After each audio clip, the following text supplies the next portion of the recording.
Buenos días, amiguitos, ¿cómo están? Este día de hoy vamos a preparar una arepa que se llama salapa.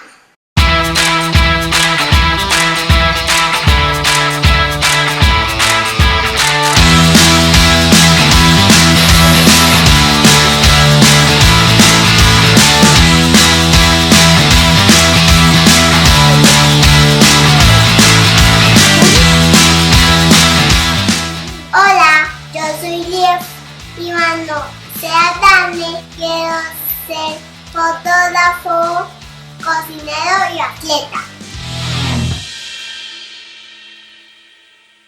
Y 50 gramos de maíz tierno,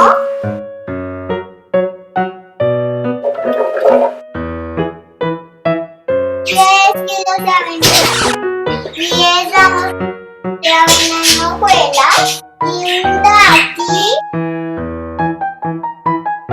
y esta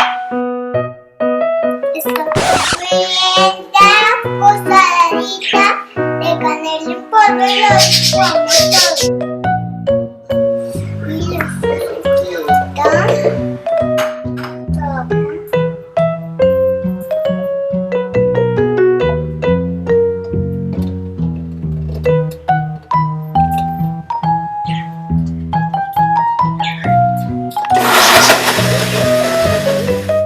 ahora estamos la mezcla en un sartén antiadherente.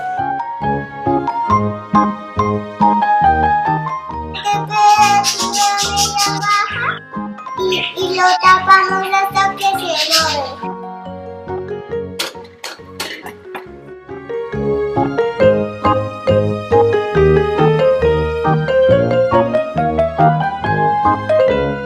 Ahora voy a mirar si ya está dorado.